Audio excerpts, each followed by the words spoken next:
जाप सुप्रीमो पप्पू यादव पहुंचे दरभंगा, प्रेस वार्ता कर दी कई बातों की जानकारी। सोमवार को दिल्ली मोड़ स्थित एक होटल में जाप सुप्रीमो पप्पू यादव दरभंगा पहुंचे, जहां उन्होंने कई बातों की जानकारी दी। सबसे पहले उन्होंने मुलायम सिंह यादव के निधन पर शोक संवेदना व्यक्त की। साथ ही उन्होंने कहा कि अब अखिलेश यादव की जिम्मेवारी बनती है कि वह पार्टी को लेके चले। साथ ही उन्होंने कई बातों को बताया। उन्होंने प्रशांत किशोर पर भी सीधे सीधे निशाना साधा। कहा कि प्रशांत किशोर बीजेपी की फंडिंग पर चलती है। आइए हम आपको सुनाते हैं कि आखिर उन्होंने दरभंगा पहुंचते ही प्रेस वार्ता में क्या कुछ कहा। एक ऐसे शख्सियत लोहिया जेपी कर्पूरी ठाकुर जी के बाद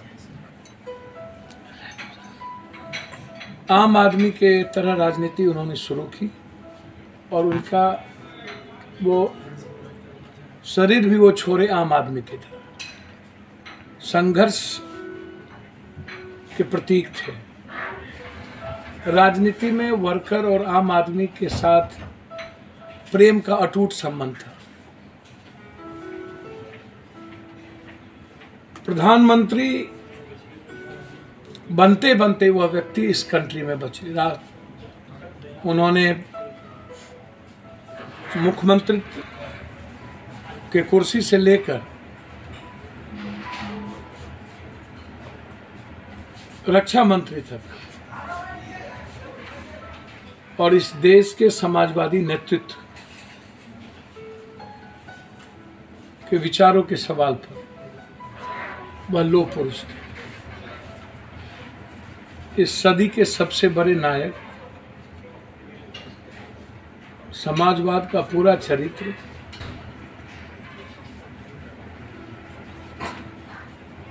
हम सब के बीच या हमारे परिवार के लिए व्यक्तिगत क्षति है। हम सपा से सांसद बने भी थे, हम सपा के राष्ट्रीय राज्य अध्यक्ष भी थे, हम सपा के राष्ट्रीय इलेक्शन कमेटी के मेंबर भी थे। हमारी रिश्तेदारी भी मुलायम सिंह जी के यहाँ, मेरे बहन की शादी, हमारे शादी में मुलायम सिंह सबसे पहले पहुँचे, हमारी बहन की शादी में मुलायम सिंह सबसे पहले पहुँचे।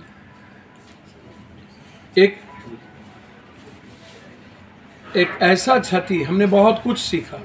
हमने 2 व्यक्ति से रियल में नेतृत्व को 3 व्यक्ति से सीखा इस देश में। कर्पूरी जी के आचरण से, चंद्रशेखर जी की रिश्ते से, मुलायम सिंह जी के संघर्ष और आम आदमी के साथ मिलने जुलने का तरीका और काम करने का तरीका, अपने साथियों का, वर्कर का।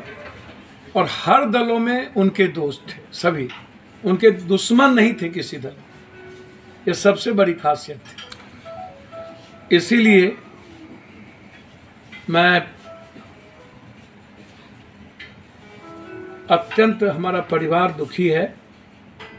मैं उम्मीद करता हूं कि अखिलेश जी मुलायम सिंह जी के संपूर्ण जीवन से एक मजबूत विश्वास और उम्मीद के साथ इस देश के समाजवादियों को ले चलने में वो सहयोग करेंगे और 2024 की चुनाव अब अत्यधिक अखिलेश जी की जिम्मेदारी बढ़ गई। नीतीश जी के साथ साथ अखिलेश जी की भी जिम्मेदारी अब बढ़ गई कि कैसे विपक्ष और कांग्रेस को एक करके मुलायम सिंह जी की सच्ची श्रद्धांजलि यही होगी कि हम देश को एक रख पाएं, देश के सेकुलर मिजाज को एक रख पाएं, देश के नफरत और डर को खत्म कर पाएं और देश की आर्थिक स्थिति को मजबूत कर पाएं। वह है लगातार अमित शाह जी का बिहार दौरा। देखिए, बच्चे में हम कहानी देखते थे, क्या स्कूल में जब छुट्टी होती थी शनिवार रविवार तो हम नाचते थे, छुट्टी हो गई, छुट्टी हो गई। और रात में बच्चों को जब डर लगता था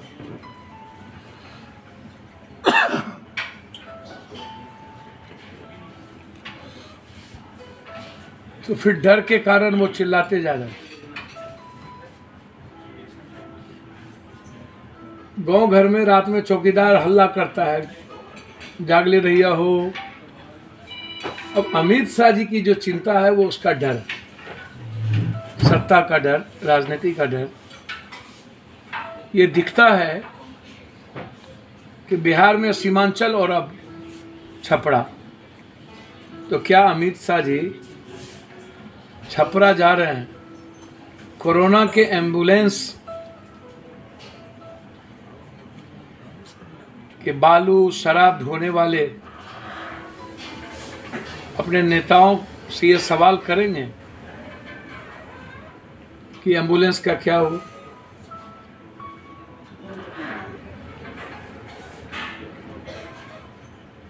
सीमांचल में लगातार ये बीजेपी के द्वारा और ये जुमलेबाजी और हल्ला किया जा रहा है कि सीमांचल, कोसी के 2-4-10 जिले और बंगाल के कुछ जिले जहां हम यूनियन टेरिटरी बना देंगे। अमित शाह जी, पहले लोकतंत्र का ज्ञान आपको हो जाए, संविधान का अता पता भी हो जाए, राजनीति में जो सबसे बड़ी चीज है राज्य और केंद्र की हिस्सेदारी और संघीय व्यवस्था, उस संघीय व्यवस्था में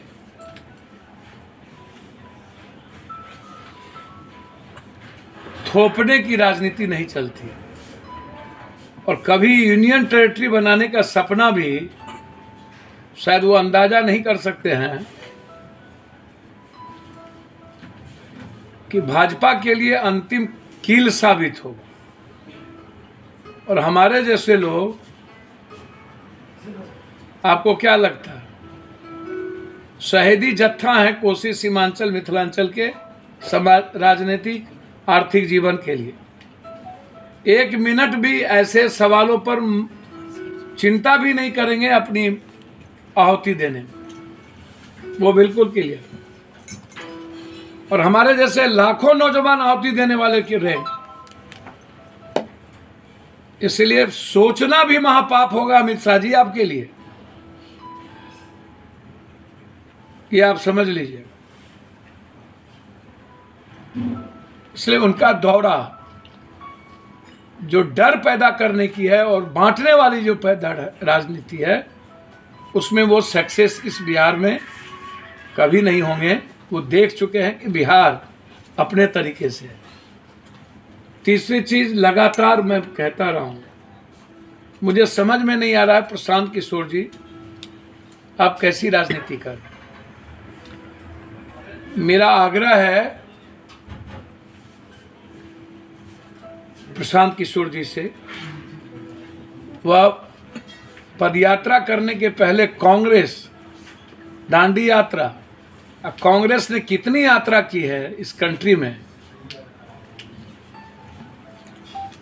उनसे ज्ञान लेना चाहिए। और राहुल गांधी जी के साथ 10 दिन रह करके पहले पदयात्रा और उसके तरीके से सीखना चाहिए।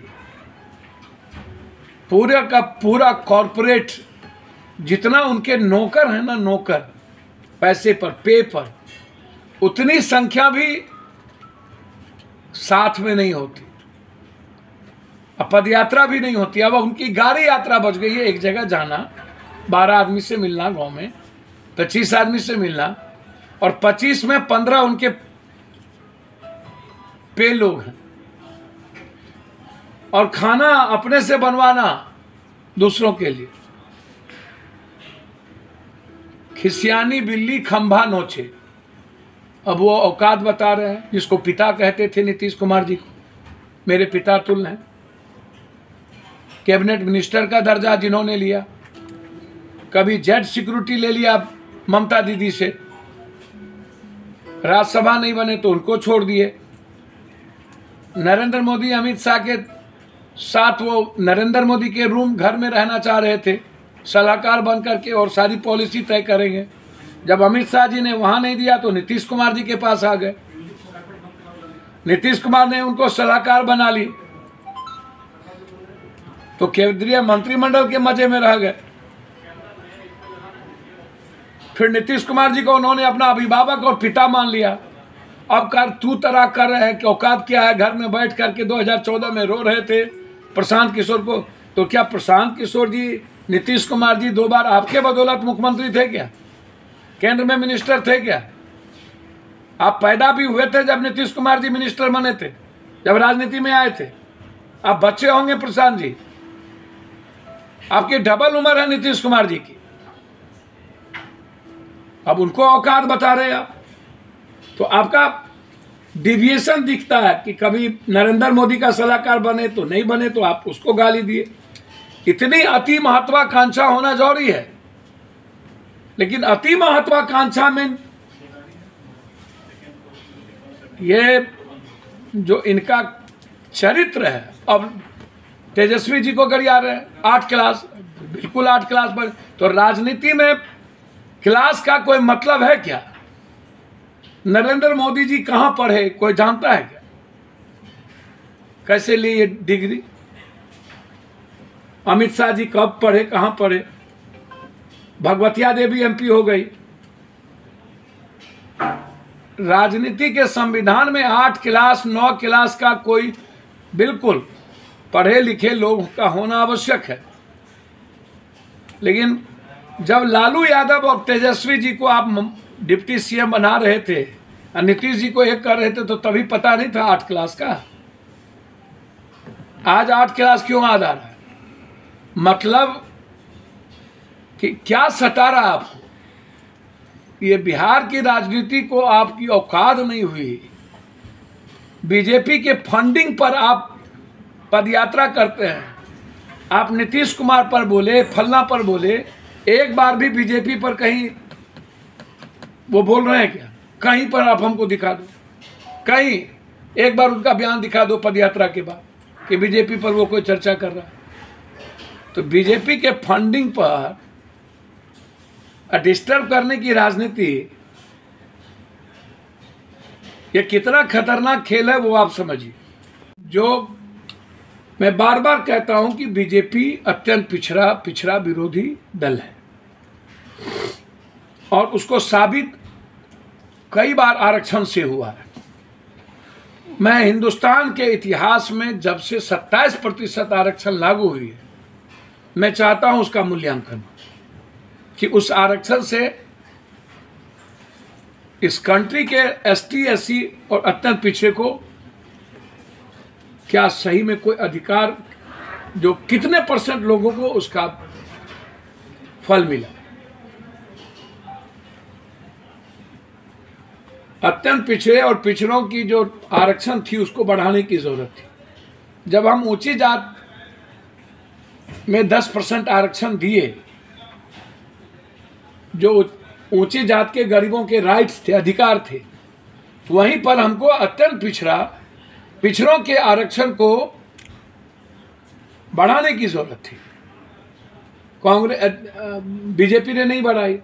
अब जो चुनाव हो रही है उसमें आप सहमत हुए थे इस सीट के बारे में कि कैसे चुनाव होगा? आप ही तभी गवर्नमेंट में थे, बीजेपी गवर्नमेंट में थी। फिर आप हमको बताइए कि आप नगर निगम के चुनाव में इतना बड़ा अत्यंत पिछड़ों की सीट को खत्म करने की, और कोर्ट ने जिस तरीके से जनरल चुनाव करा लेने की सलाह दी कि आप करा लीजिए, अन्यथा ये अब आप सोचिए कि जनरल चुनाव का सवाल नहीं था कि जनरल भी आप चुनाव करा लें।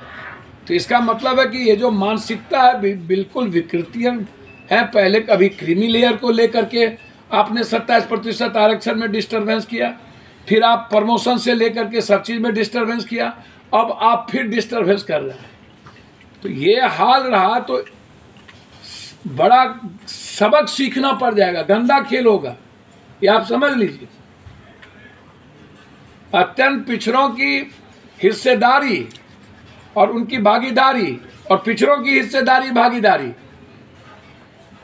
ये कंप्लीट बराबर की है, जनरल तीनों की। आप कमेटी बना, पहले क्यों नहीं बनाए? अब कह रहे कमेटी बनाने, तो अब तो साल भर चुनाव चला गया, 20-20 करोड़ रुपए खर्च हो गए लोगों के, 2 करोड़ 20 करोड़। अब वो नॉमिनेशन जो दिया वो देगा पाएगा कि नहीं? वो सीट आरक्षित भी जाएगा या जनरल कोटा में रहेगा?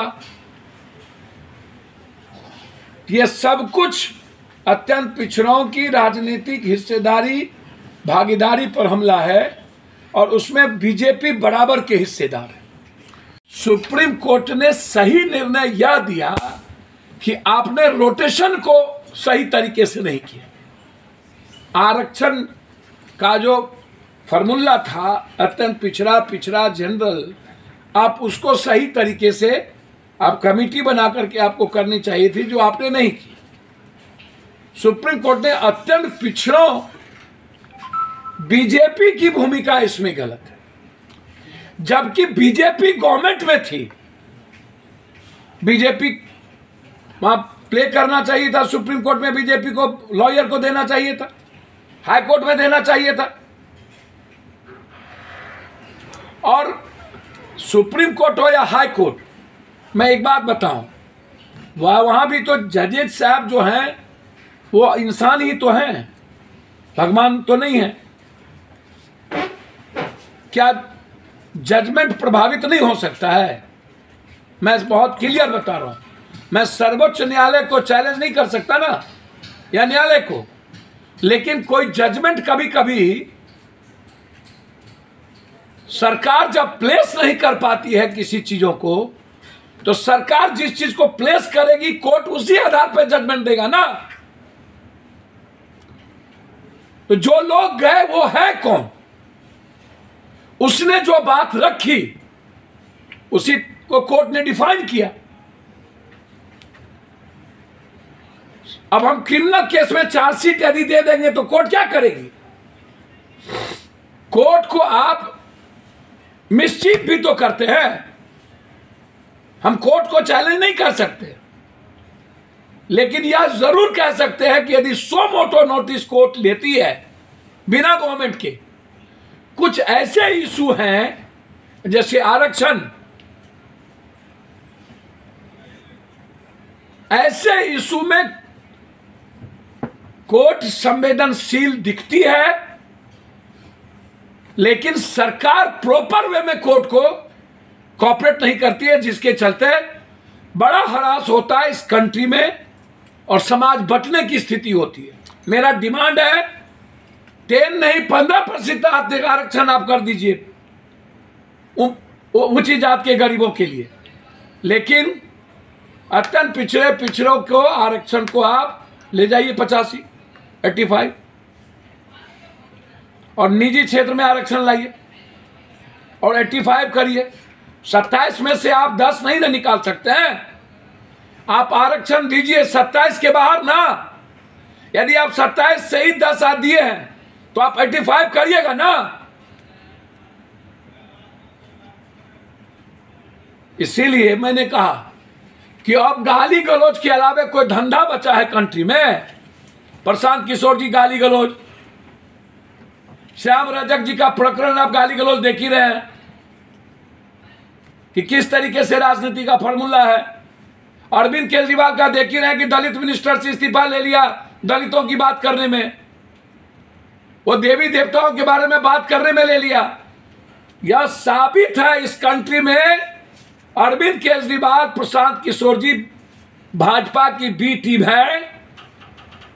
आरएसएस ने अरविंद केजरीवाल को सिर्फ स्टैंड किया है भाजपा को मजबूत आधार देने का।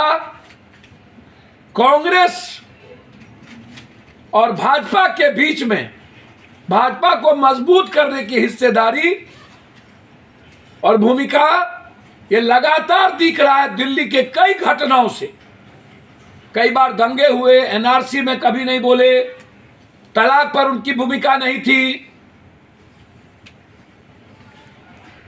तो अरविंद केजरीवाल जी ने दलितों की आइडियोलॉजी पर जो हमला किया है यह साबित हो गया है हिंदू महासभा में कि अरविंद केजरीवाल चोला पहने हुए हैं, सिर्फ अलग, वो कंप्लीट रूप से भाजपा का इंटरनल पार्ट है, वो काम कर रहे हैं। और उसी की भूमिका और कड़ी में प्रशांत किशोर जी फंडिंग भाजपा की, और बिहार में भाजपा के लिए वो ग्राउंड लेवल पर काम कर रहे हैं। कल डाटा जुटाएंगे, फिर यही डाटा को प्रशांत किशोर बेचेंगे। पॉलिटिशियन लोगों ने ही, पता नहीं नीतीश कुमार जी क्यों बार बार उनसे मिलते हैं ऐसे दुमुहिए सांप से, कि गिरगिट से भी ज्यादा रंग बदलने वाला प्रशांत किशोर जी, और पैसा लेकर के, सही कहा कि इतना पैसा लाते कहां, एक एक पूरा का पूरा टीवी चैनल पर भरा रहता है एडवर्टाइजमेंट। कौन दे रहा है पैसा, कहां से ला रहे?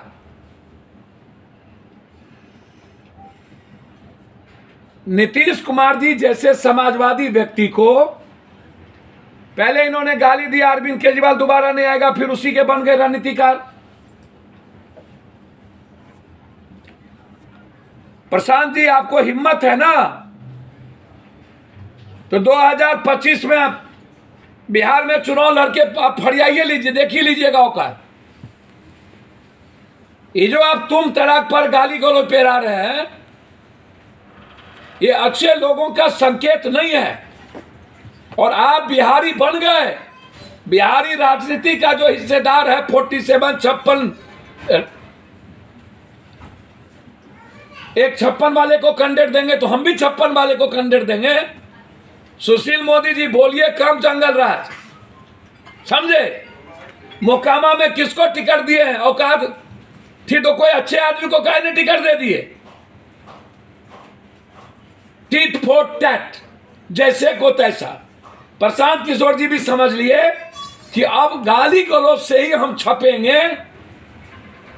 पदयात्रा के लिए उनको राहुल गांधी से सीखने की जरूरत है। सर नीतीश जी कहते हैं कि सभी कुछ भी संभव है, ये भारत है, ये आप समझिए।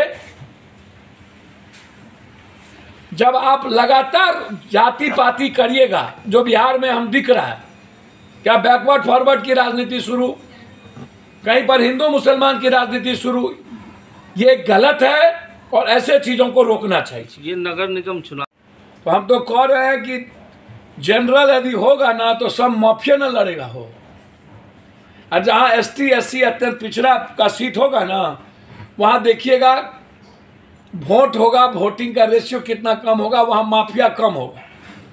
माफिया कहाँ पर है? जो जनरल सीट है, बालू माफिया, शराब माफिया, जमीन माफिया, गांजा माफिया, बॉर्डर माफिया,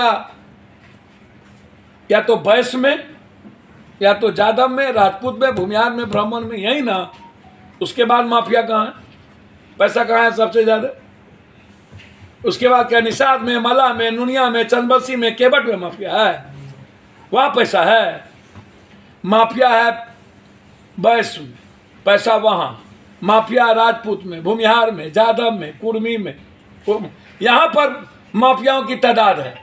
तो आप जनरल सीट ST SC और अत्यंत पिछड़ा को आप सीट दे के देखिए, आपको पता चल जाएगा कि वहाँ पैसा का खेल कम होगा और माफियागिरी कम होगी। क्या बोलते रहते? और गुरुरे ब्रह्मा गुरुरे विष्णु गुरुरे देवो महेश्वरा गुरुरे परम ब्रह्म तस्मै श्री गुरुवे नमः।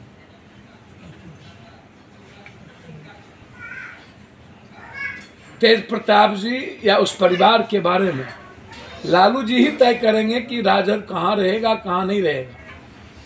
लालू यादव जी जगटानंद सिंह टाइप के लोगों को जिस तरीके से लगातार, जगटानंद सिंह शुरू से नहीं चाहते थे नीतीश कुमार और लालू यादव का एक हो। आइए सुधाकर सिंह टाइप का लोग, जिसके मील पर 6-6 करोड़ का मिलर का बाकी हो, 2 मील पर 6-6 करोड़, शीशे के घर में रह के पत्थर फेंकने की आदत। जगटानंद सिंह इतना ही किसान की बात करने वाला, तो 9 महीना किसान मर रहे थे, एको दिन निकले घर से कि बाप बेटा एको दिन चावल घोटाले में जेल में रहे और बीजेपी के साथ 4.5 साल रहे और कहते हैं हमने बेटा को भी छोड़ दिया, हराया। अरे जिससे बेटा नहीं समझे जगदानंद जी, उससे प्रदेश समझेगा? कौन फेर फार में है? बेटा संभला नहीं, आपको छोड़ के चला गया, आप कहते हराए। आप बेटा को रोक लेते और आप बेटा की तरफदारी कर रहे हैं। सुरसुर भी, मुड़मुड़ भी, बड़ों के बाप, कलियों के बाप। कोई एक दिन की बात नहीं है, शुरू से बाप बेटा नीतीश कुमार जी के खिलाफ, और लालू यादव और नीतीश कुमार के एका के खिलाफ थे और उसी का ये हिस्सेदार। तो तेज प्रताप जी का झगड़ा या फलना का झगड़ा, ये सब दिख रहा है, समझे? और सबके पीछे लालू यादव जी का बीमार होना और उम्र का तकाजा है, अन्यथा आपको नहीं दिखता।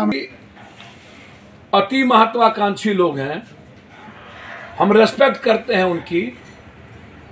हर लालू यादव के साथ वो राजनीति की है। तेज प्रताप जी को लालू यादव से शिकायत करनी चाहिए, न कि मीटिंग में श्याम रजक पर तिउतरा करके बात करनी चाहिए। हम सलाह नहीं देंगे तेज प्रताप जी को।